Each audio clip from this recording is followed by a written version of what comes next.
Hello, and thank you so much for making time to join us on The Real Talk, yet another edition that I think will leave you enriched, inspired, psyched up, because the person that I have invited for you to listen to is an amazing lady, a young, passionate, and quite resilient young lady that I have no doubt we all will have a lot to learn from. We are at Mythos Boutique Hotel. My name is Jackie Lumbasi. Let's see who our guest is.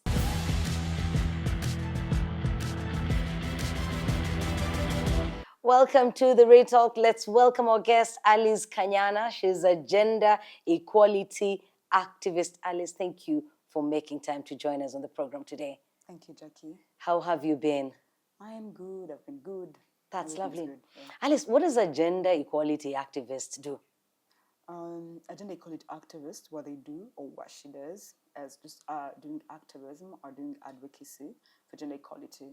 And that doesn't mean fighting. It means appreciating where the government is in relation to gender equality, but also showing where the gaps are. Like, you've done this, but this is still missing. Not even only the government, even the private sector, and all sectors, education, health. It's and individuals as well. Yeah, even individuals, culture, religion, in every sector, like raising their voices and say, you can have this life, all good, but respecting gender equality because it's a right and it's a principle. Like, we should do this by respecting gender equality. That's what the gender equality activists do. That's great. So we'll get to how you ended up in that space, but take us back to where your life started. Where were you born? What kind of childhood did you have? What kind of parents raised you? I was born in Kigali, and I still live in Kigali.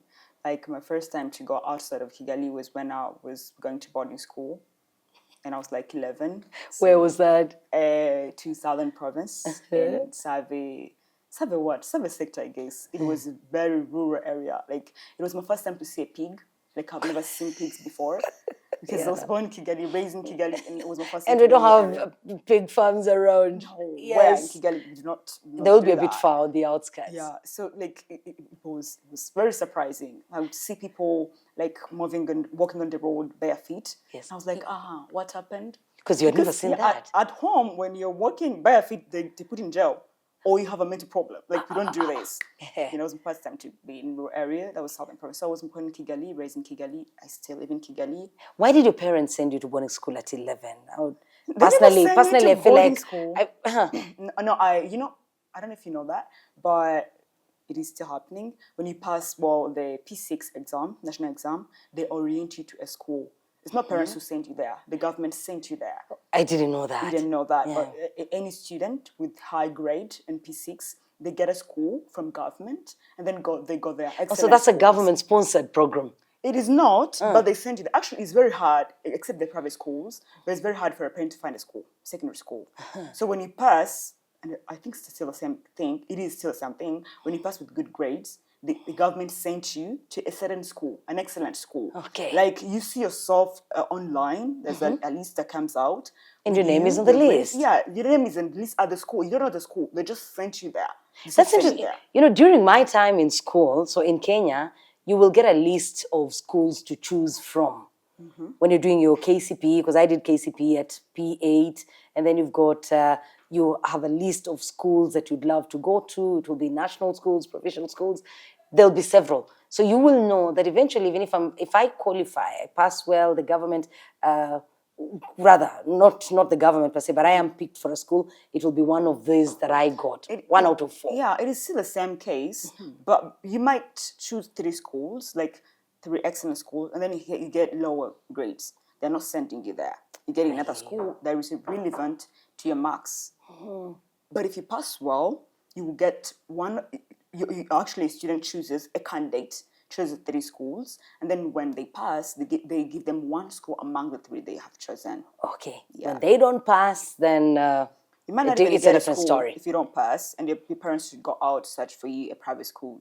Yeah. Or you may even pass and get a school, but your parents be like, no, my child is not going to go to public that school. I'm getting that private school. Yeah. So in that case, then let me rephrase the question. How did your parents feel sending their 11-year-old that far away? Now for me, okay, I was 11, But for them, I was the firstborn, and I had 3 siblings who are younger than me. So they were not seeing me as 11-year-old child. They were like, that is our big girl. That is the big sister at home. Yeah, for them it was okay. And they were so happy because they wanted me to pass. But they already knew that I would pass because I used to pass the whole classes in primary school. Oh. So it wasn't a surprise to them. You're an A student, Yeah. I don't know if I'm still like that. I'm actually starting my master's soon. Oh, so great. I'm like, let me see if I'm still smart because it's been like 2 years now. Did you get to first class in undergrad? Yeah, I did. Oh, lovely. Yeah, so then I guess you still I don't remember, but I got high marks. Like, it's not the second or first. I think it's the second class that is actually big. Yeah. Oh, that's lovely. So then how was your experience there? And for how many years were you in the southern province before you came back to Kigali? God, You've already 7 mentioned the years. cultural shocks. You're seeing a pig for the first time. You're seeing people walking barefoot. So besides that, how was school for you? And how was the many years you spent there before you came back? I spent 7 years there. Like I studied 3 years, ordinary level. Then I was sent to another school, but still in Huye district. It was now in the city, but still southern province. 3 years. Then I studied 1 year in the University of Rwanda. That is 7 years there. The experience, okay, I was struck with the first 2 weeks, seeing a pig, very rural area, seeing people working bare feet, and even the very harsh the sisters who were the leaders of the school. Yeah. And when I went there, I wasn't even the A class in the first year because I met other smart students in the class. Yeah, but I fought enough to come back to be like a better student again. Yeah. But for the first time and first 2 terms, it wasn't easy for me. No, the first time wasn't easy, but the second, third, like I came back on track to be among the top 5, top 10 of the class. It was nice. But then, like the whole 3 years wasn't easy. You're not allowed to go out except to go to the mass. And I was a Protestant, not a Catholic. And okay, Protestants were allowed to pray in their own way, but still going to the mass was an obligation. So I had to go there. I remember one funny thing. I don't know how they call it. How the Catholic followers go to pick. How do you call it? The sacrament, the Holy Communion. That Where they every go. day. The one of every day. Yeah, they go to receive. I don't know how you call it at the altar, and then they come back. That's the Holy Communion, where they get the sacrament, and the wine.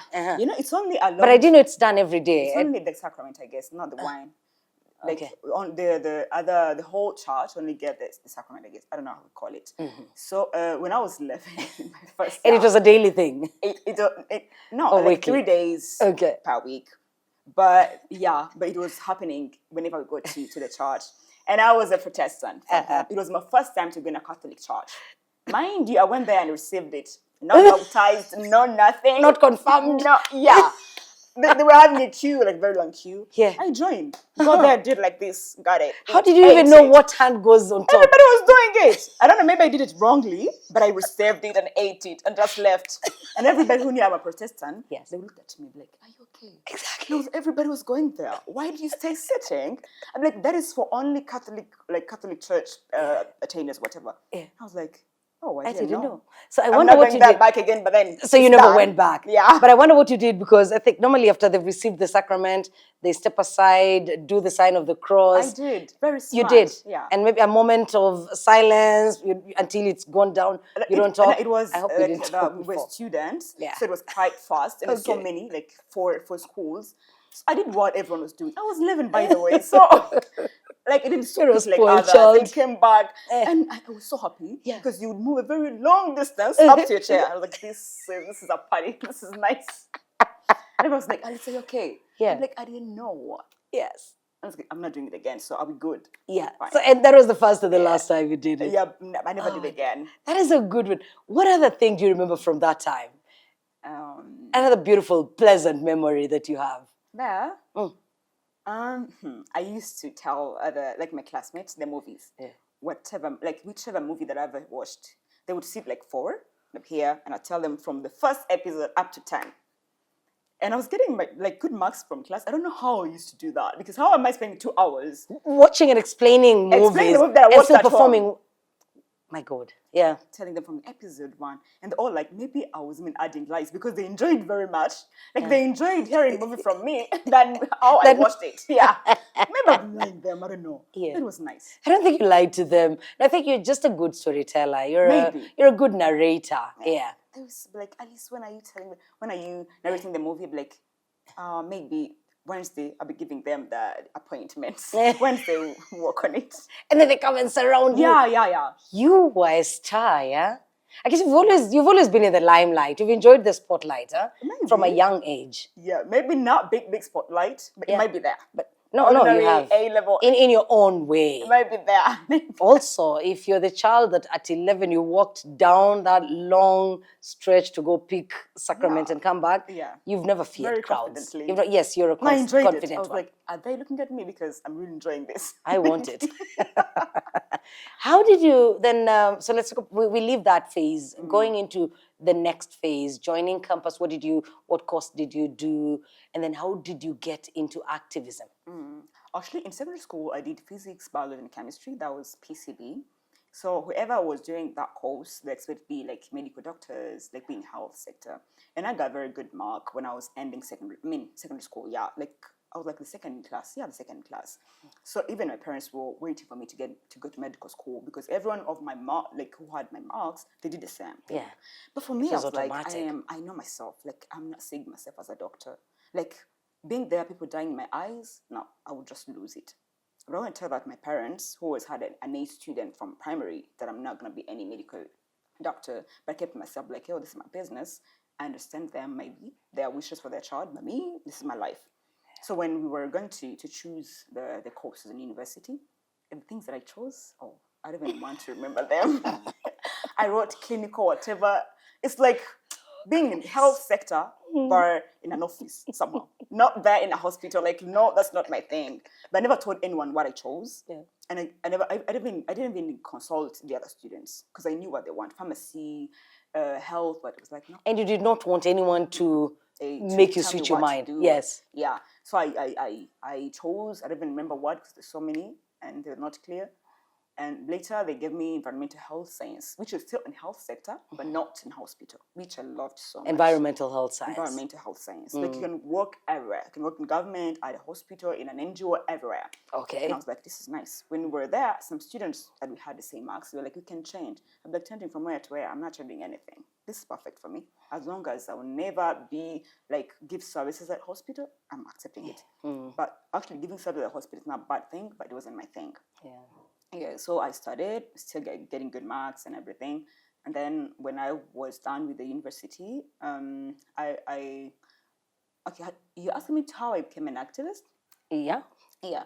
So the university, when I was actually at the university, that's how I became an activist. But I think from age of 12 and 13, I was an activist. Maybe not an activist, like appearing everywhere, but I was. Like like at home and families and neighborhood, there used to be something as son preference, you know. Like if a mother had given birth to a son, everybody would say, oh, that's perfect. And if she has given birth to a daughter, I'd be like, a second daughter. Another daughter again. A third when daughter. are you getting as a boy? But yeah, when are you giving us a boy? And like, and I'll be asking my mama, like, why do they want a boy? Yeah. They have 2 girls. That is perfect. They have 3 girls. So you observed that in your and I was area. like 12 or 13. Mom would be like, let them. They want a boy. They'll get one. But I was like 16. Now I started to understand. Like, why? Why do people get a boy and they get so excited, very happy? But when they get a daughter, there's some question marks. What's wrong with having girls and what's wrong with being a girl? What's missing? What do us girls miss? The parents are not that happy to have us. Yeah. And mom will be like, yeah, you know, when you get married, like you are now to your husband's family, the kids you make belong to your husband's family. So your family is losing when you get married. That's why they don't want to have a daughter. And I'd be like, are you serious? So that doesn't sound convincing. Yeah. And I was like, so let me see, if a woman gives birth to kids, the kids belong onto the father, not to her. How is it? I'd be like, but the culture, the kids belong to the husband and the paternal family stuff. And I went to Google at 16 and I'd be Googling like the relation between a mother and kids. Because I thought maybe a man gives you a child and you deliver the child, but the child is not related to you. If your family is not counting your kids as theirs, maybe you're not related to those kids. And I'd be finding like an ovum and a sperm, how the baby's made. I'd be like, but biologically, it seems like it's a mother contributing more. Why? How are the kids not hers and her family's, but to the man? And mom be like, there's nothing as biology, this is culture. I'd be like, then culture must be nonsense, because what's this? I'm like, it's not nonsense. I think it's people who are so selfish and stuff. So I keep doing research and stuff. But This is you at 16. 16. Yeah, 16, 15. I was like in S6. Wow. So, yeah, and then I was like, okay, maybe people, I can see that a mom and a dad, they both contribute 50% genes to the child. Actually, the child belongs to both mom and dad, and the child belongs to both maternal and paternal families. Maybe it's a cultural thing that I don't understand, or people are so selfish, or they hate women or something. But biologically, And the fact that somehow we all found ourselves taking on our father's surname and not the father's mother's surname. and even the tribe. Yes, even the tribe, Yeah, and I was like, maybe that is, I don't know how it is, but biologically I can see like it is equal. Like actually, somehow my mom is even contributing more, so it's okay. Like I never gave that much attention, left it there, but understood biologically what it is. Like I know biology, more biology than I said in class because of that confusion. Why is the mom left behind? Does her biology doesn't like her blood is not related to the blood of the kids? How is it? Like I got all that not from class, from Google, from searching yes. to know why this. You decided to educate yourself. Yeah, why this? But I was like, okay, maybe that's people, that things of the adults, or they're confused or complicated. I don't know. So when I was 17, I was in university, by the way. The first year, we just joined, like in 2 months joined the university. It's not 1 month. And I was a very convinced Protestant Christian. And then you have this church. Mind you, I used to, how do you call it? Fasting. For like 40 fasting. days of fasting. And after 40 days, you get like 21 days of fasting. And I was doing it. I don't know, maybe, I think I don't know how to be in the middle. I'm either high or low, like there's no middle. Okay. Then I was Christian, like, was like this. A very radical one.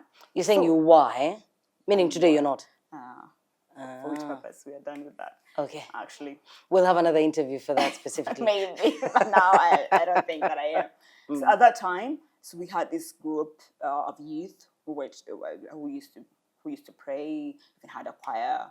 Like I used to go to church like 5 times a week, and I loved it. So we got there. So that was this thing of taking all the girls, put them together, and teach them how to be better wives in the future.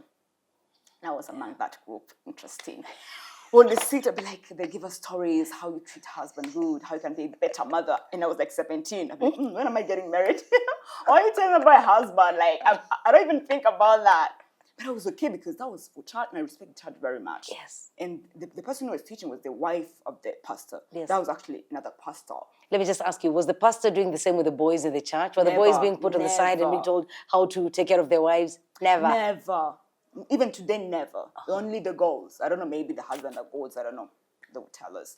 Yeah. So we'll be sitting there and then actually, the teachings, I was fine with them. They'll say you must respect and stuff. I would only get angry when they said submit, because I was like, are you mad? Submit to who? Submit, why submitting? But they'll say, you stubborn, keep quiet, we are learning. Be like, okay, we are learning. Then what triggered me, they gave us stories of wives, Christian wives. I remember one, the one was a doctor, and she had a newborn, but the maternity leave was over, so she went back to work. She left the newborn with the husband, who is the dad. And then the newborn, like, she cried a lot, and the husband was, I can't do this. You know what the husband did? She took the housemaid, the girl, outside and the newborn, and he closed the door. He went back to sleep and called and told them, go at the hospital, find the mom, while she is a doctor. Actually, the man had a lower job than the woman's. So they went there. The woman, like, she left the job at that night, because it was night. She came back to see the newborn and the house go. And then she got angry. She got back to home. She said, I am done with this marriage. This man is a monster, because this child is his too. Why is he doing this? And then the parents were like, are you mad? You must be a wise woman. You must be a wife. You must be a homemaker. Go back. The man has the right to do that. I understand him. It's not his responsibility to look after the baby. Go back to the man with your baby, and then apologize to him. And then have your marriage work again. Apologize. You can't even leave that job, but just have your marriage work. Yeah. And then I was waiting for the wife of the pastor's wife to say, you cannot accept this. But the pastor's wife did say. She said, this is wisdom. As a woman, you will grow up, you're studying, but your career should not be in front of marriage. God, I was sitting outside crying, and nobody was looking at me. Because it was like, I got so angry, and I wasn't allowed to speak.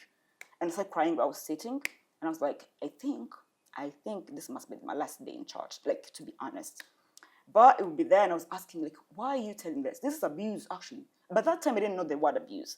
I was like, this is not acceptable. The woman is a doctor. By the way, it's not even about her. It's about the people she's serving.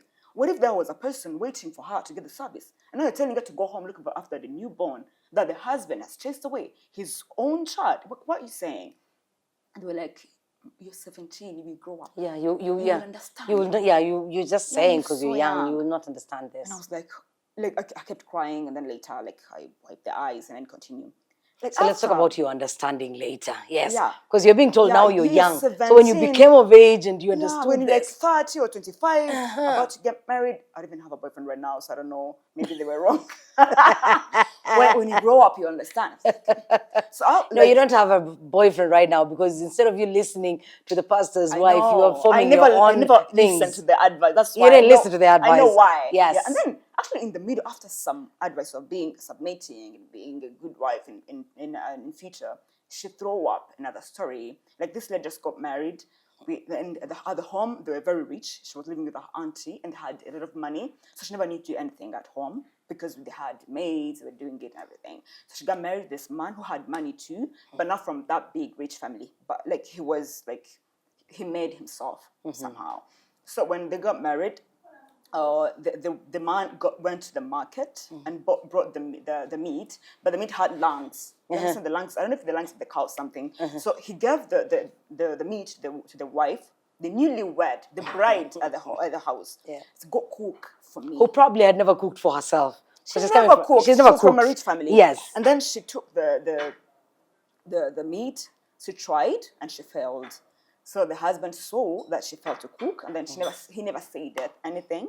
So they were here, they were there, they didn't eat the food. Of course, the food was terrible. Yeah. And then after that, the man told the wife that we should go to visit your auntie. They went to the aunties. When they are at the aunties, the man actually brought the bowl of the meat to show the auntie, like, this is your daughter, this is your niece. She can't do anything. What kind of wife is this? By the way, the girl had a job. Like, she wasn't good at cooking, whatever. But she was good at something else, yes. And the wife was like... And she would be good if ever she gave birth to take care of her kids. Yeah. Definitely. But the pastor's wife was like, you see, you should learn how to cook. Because what kind of wife doesn't So that was the second story that bothered you. At the same time, at least if it came after 2 days or 3. But it came at the same time. At the same time, sitting like this. You're already disturbed and still crying. Then she tells the story. Like, so we are described by our cooking skills. And by the way, was the man capable of cooking that meat?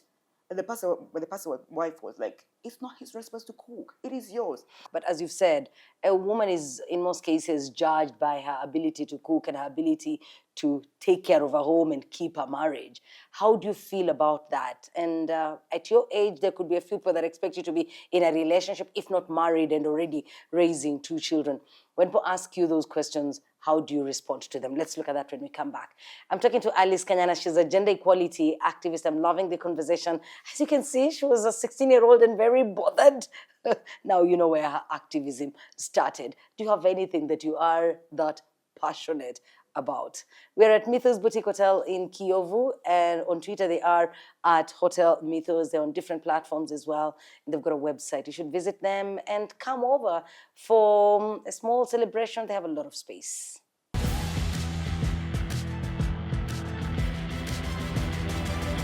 Welcome back to The Real Talk. We are live on RTV and on YouTube. Please share the links so that we can have others watch the program and learn from today's guest, Alice Kanyana. Alice, when you say that, I feel you, and I can tell how bothered you are. At your age, that didn't bother me. But from where I sit today, I have observed it and have these things that annoy me about what we call cultural and societal expectations. And so I wonder how do you feel whenever a woman is judged based on that? Sometimes you will give a comment and they say, oh, please, what are you saying? What do you know about marriage?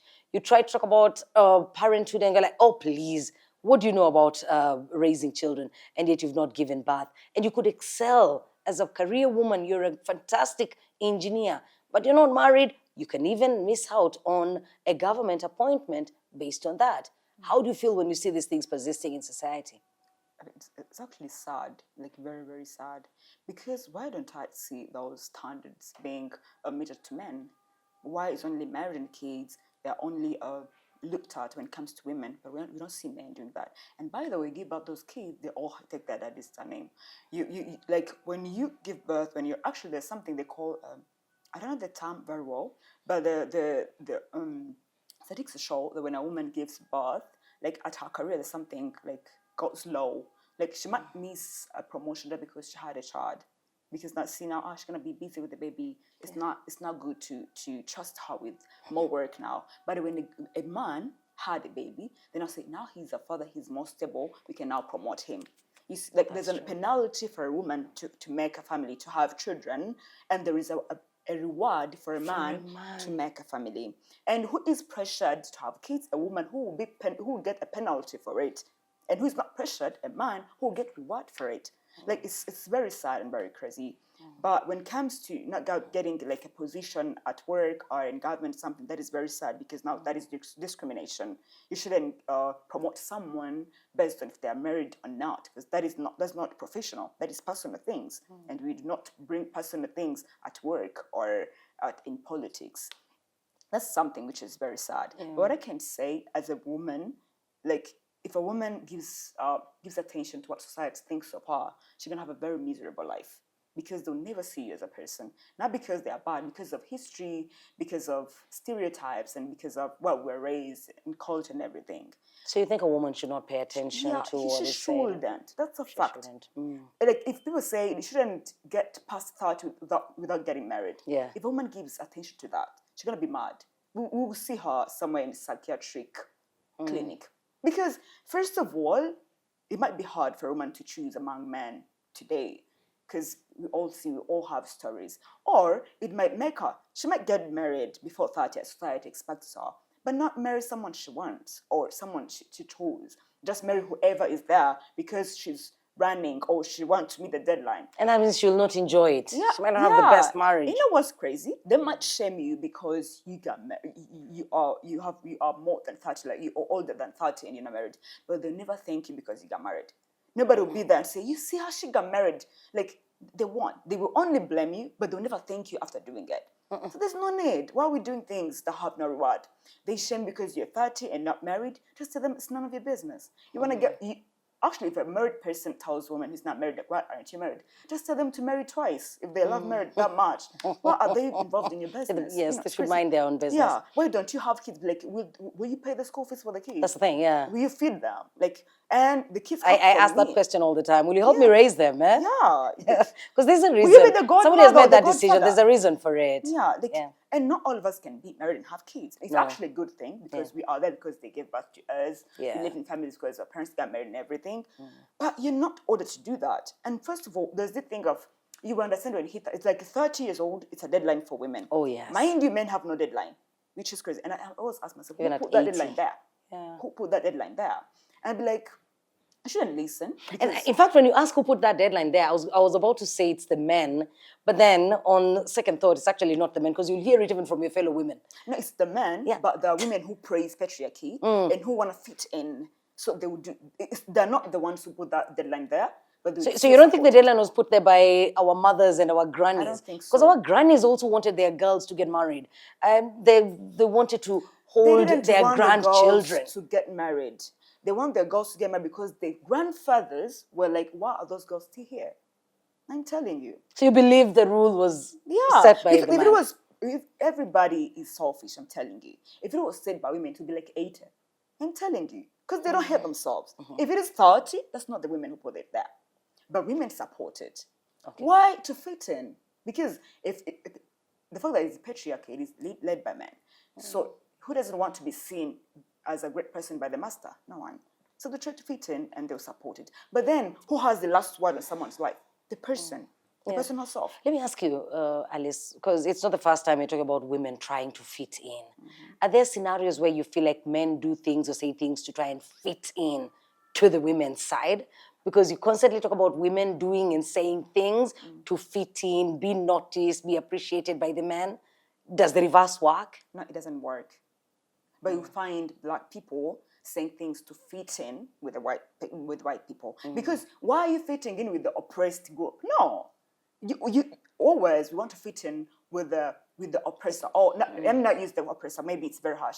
with the winning team or with the privileged, superior, privileged. Yeah, with the privileged group. You know, why would you want to fit in with the less With privileged the less group? privileged. No, you would do it. If the women were the more privileged, men would do it. But they're not. So there's no need, men that you know. are. But what I was saying, like my very point on that, Mm. there is this saying, like, you are a woman, should have kids before 30. You should get married before, or actually, you should at least get kids and be married. Maybe let's not talk about age, but you should do it. But then, those are just words outside. And who takes the decision? It's the woman. It should be the woman. So if you give attention to those standards or like instructions from society that you don't even know where they came from, then you're destroying your life. But if you say, I'll get married when I find the right person, or I'll get married when I want to, or I won't my even get married. terms. Yeah, I'll have kids when I'm ready. I'll have kids young or old, because even having kids young can be a decision. But that be your own decision. Like a woman should know, my life is my own decision. Not my parents, not my relatives, not my churches, because even church pressures people to get married. Even make them meet. I know that happens. Arranged marriages from churches. Yeah. You know, like a woman will say, you know, I know what is said out there, but my life is my decisions. What I decide in my life, that's what I do. I don't care about others. The pressure from home, I'll tell them, you either keep quiet or I'll never talk to you again. And if you be like very radical, like if you are gonna talk to me about marriage, I'm not picking up your call. You just keep quiet. You'll block them. You'll ignore the like, calls. I think They will let you be. people influence our lives as women because we allow them to. Yeah, but if you don't allow them, like, no, this is me, this is my life, this is my decision. They respect it. Yeah, like I tell, mind your own business and let me live my life. They respect it. Yeah. But if you give attention, then. Let me ask your opinion and analysis when it comes to inclusivity in Rwanda. Where do we score? Where do we fail? And as you respond to that question, you belong to a new generation. 30 years on, a lot has been done in this country. Where do you see yourself and others, other young women in the next 30 years? I think inclusion is quite better here. Maybe we're not in 100% or not on the top, but we are really trying to gather 30%, which is an obligation in different government positions from village level up to the higher positions, which is good. But we are getting like both genders in different sectors at work and different sectors. It's actually good. But where we can improve, like last time I've been saying in a Twitter space, like the fact of having like only one seat of people with disabilities in a parliament, mostly you find it that it is held by a man. And women with abilities are women. So when we're talking about inclusion, we are talking about them too. So it'd be nice, or it'd be better if you had like two seats, so you can have a woman and a man on those seats. Okay. Instead of having like both genders competing. You know, yeah. At least have two seats. Let's have two seats, and it's fine. And then make it an obligation. These two seats, you can have a woman and a man, and that's simple and that's fair. The same way that's inclusion. That's inclusion because, like in Parliament, you have to be there if you competed and like you compete and then then you win an election. That position. But still have that 30%. So it's an affirmation action. That's how it is called. You should do the same for the seat. Like let's have two. There's going to be a woman and a man. Now having 10 years, the seat is only held by a man. How about women with abilities? Then they are no longer not included. And we say, why aren't they competing? We all know, like the barriers of women and men are not the same. So if they're not there, their reasons are not there. Let's not ask them, why aren't you there? Actually, make it possible that they'll be there. To be there. Yeah. And like in future, like I think it is better. Like today, you see a panel of only men, and people are like questioning why that, which wasn't the case before. And whoever is raising a voice, whether it's social media, radio, TV, or like physically, a voice will be raised, and when a voice is raised, something happens. So when you see people are bothered by exclusion, that's mean they want inclusion. That's a good thing. Like the fact that they're bothered already, they're saying that this is not true, this is not okay. Even saw the Minister of Youth. I think he's the one who commented first. It is very good when you see a person with that big position being bothered by lack of inclusion. That's a good thing. Yes, that shows you that there is hope in future.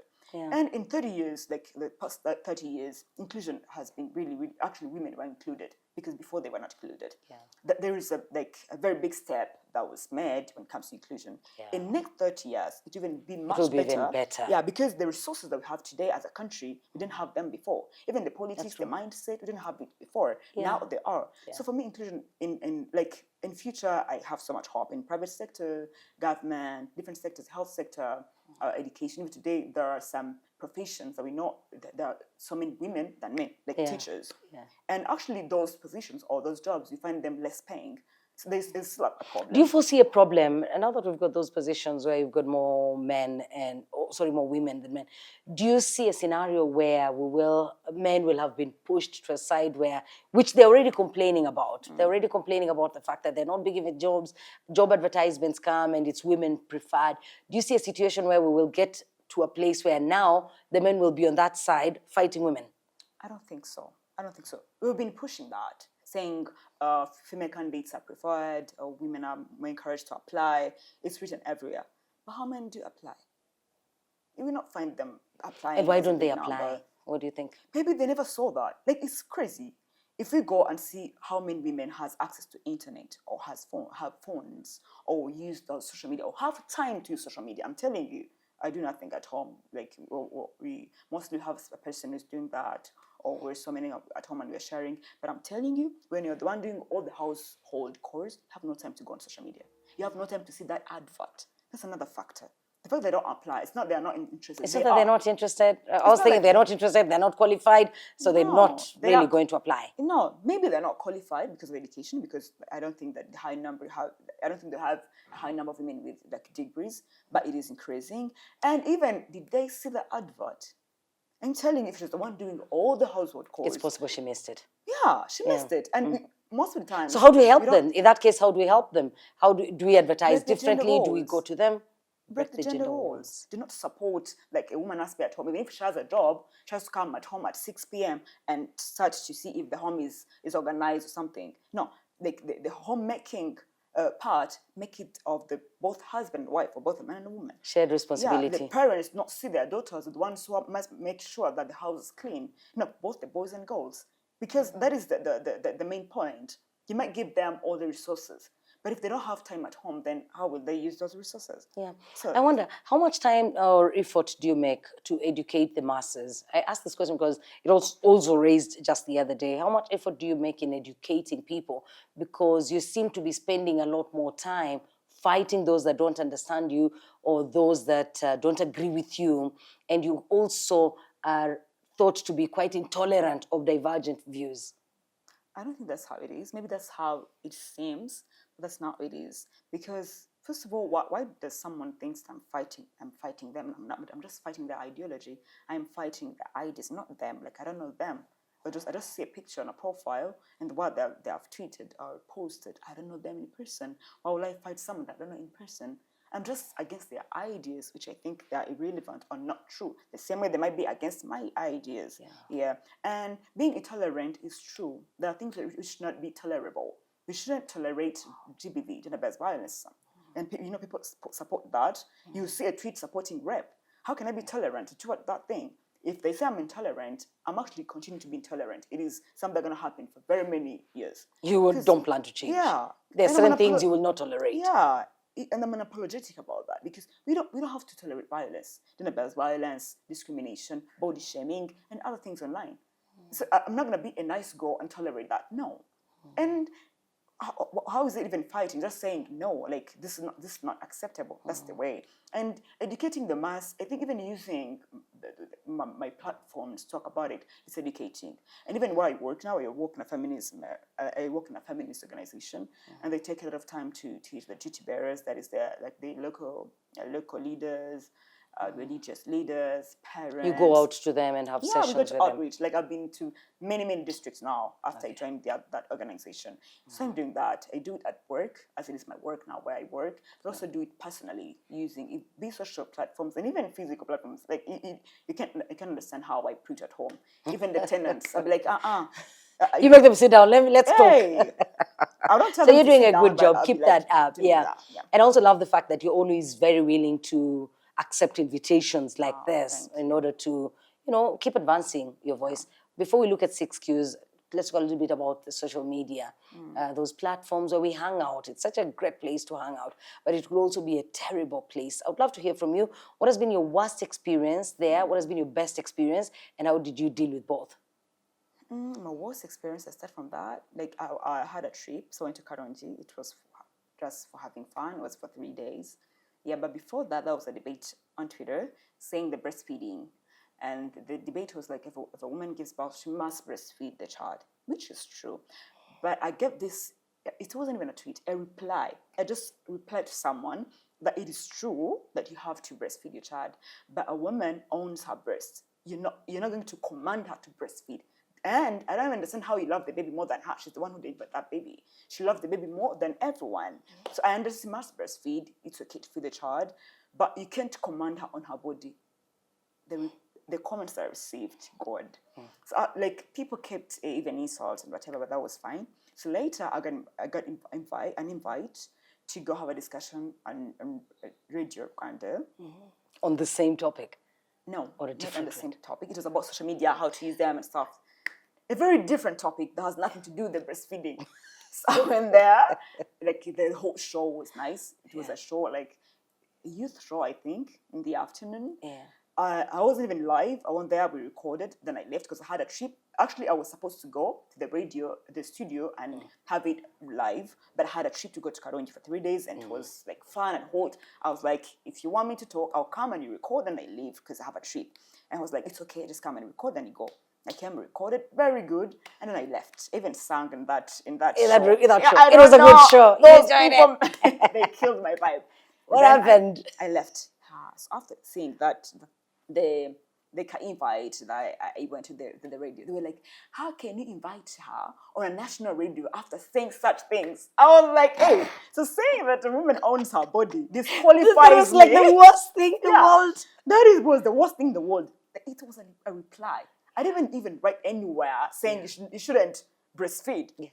But you could have just accepted if they came and engaged you and you had a Q&A with them. You'd have responded. But they had taken it personal. It was a simple reply. But they said, how can you invite such a person on a national radio? Like, what's the message that she's giving to the people? I was like, interesting. So I have no message for the people. This is nice. Because you talked about the woman's breast. Yeah. I didn't say she shouldn't breastfeed. I just say it's her. Can you let it be her decision, her choice? Yeah, let it do it. How did that story end? Did the show air? It did. It did, eh? Yeah. Okay. No, the journalist was smart. He was like, they mad or something. And then later, the interesting thing, it's been a very big debate. So one journalist, I think it's Cat Radio, she made it a topic for the other show, but invited an expert when it comes to breastfeeding and stuff. Yeah. So she asked the same question. Can a woman breastfeed a child? Is it mandatory or she can choose? And then the expert said, it is nice, it is good to breastfeed the child, but remember, it's her body, it's her choice. Like, he said the exact same thing that I said. The same thing that you said. So I quoted him, like, did you people see? And they kept insulting me, even though he confirmed. And that was a guy. That was a man, but they kept insulting a man, him. an expert. An expert. Who said the same thing you said. He said the same thing that I said. They still continued with you. Yeah, and I was like, okay, fine. Now, if you are still insulting me after... Then it's okay. I was like, okay, it's fine. Yeah, this is personal. Maybe You've that's got your something hobby, against or you me. enjoy it. So, yeah. fine. So that was the worst experience. How about the best? I've had like best experience on social media. Like have you met good friends? Have you had good relationships? It boosted my confidence because I would see like a comment of a minister saying, "I love what you write. Keep it up." I'm like, wow, like this is good. Yeah. And I've been invited to many trainings just because of social media or trainings related to feminism, gender equality, and I've learned a lot. I've got so many connections. Even where I work now. What I work in a gender. They discovered you from social media. There. Yeah. So, it's a good place. Yeah. Some good things come from there, and we've got some good people. Online, like I've had very many good experiences. Yeah. On social media. My name is Jackie. We're talking to Alice, and we will be looking at her 6 Qs. We are at Mythos Boutique Hotel in Kiyovu. You should check them out, visit them. In case it's a small boutique hotel, you can host your friends and family here. If you have a small celebration at home, you can have it here. Share the link to this conversation. And please don't pick something out of this whole thing and I'll try to switch it to suit your selfish needs. We just want to have and encourage that in the next 30 years, we have responsible, respectful engagements. It's possible for us to do that.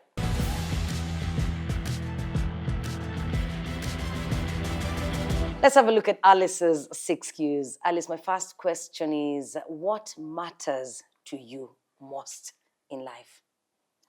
I don't know. I have to say one. I can say two. Okay, 2. I think first is family. Like my mom, my dad, my siblings. Like they really matter to me. Actually, yeah. The How many sisters, how many brothers? 2 sisters, 1 brother. Okay. And my firstborn, so they're all younger than me. Yeah, my family really matters. So family is to me. number 1. Then Yeah, and peace of mind. Like I don't care even if I'm broke or something. As long as I'm okay, I'm fine. Things will be better tomorrow. Yeah. Like when I feel like I have peace of mind, or I am okay, then that's the problem to me. But whatever is happening to me, because it's never white or black, it's always mixed. Yeah. So peace So of it's mind. family and peace of mind. What is the best career advice that you've received? Career advice, God.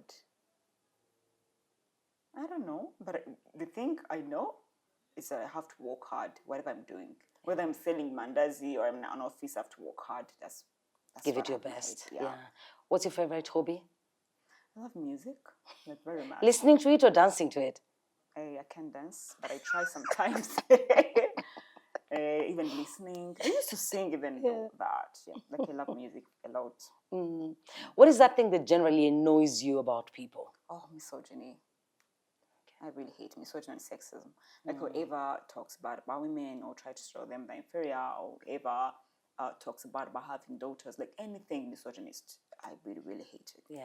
Like misogyny, anything misogynist. Misogynism, anything. Yeah. Sexism, anything that puts down a woman or a girl, I really hate it. Now it annoys me a lot. Yeah. Whether it's physical, whether it's online, as long as it puts someone down or shows her as pseudo-human or just, I really hate it. Do you have a life mantra? What is that? A mantra, that thing that guides you, a motto, an idea that guides your life, your everyday life? Like for me, like being born, I take it as a chance. You know, they can abort you or they can miscarry you or something. So I think when you're born, you're lucky to be here. I know life can be bad, but at least you're here and you never come back. That's my belief. So as long as I'm here, that's the capital. Like as long as I was born and I have a life and I'm not yet dead, that's the capital. As long as I'm alive, everything's fine. Everything else will follow. As long as I'm alive. And lastly, what is it you know today that you wish you had known 5 years ago? Oh God, I wish 5 years ago I knew that people's opinions on my life don't matter. I wish I knew that. Like the only thing that matters is what I think.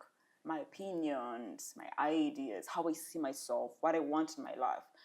If I knew that's the only thing that matters, I think it should have been better than it is now. And now I know. Yeah, you know. Yes. Yeah. Alice, thank you. Thank you for making time to join us. Thank you so much. You're amazing.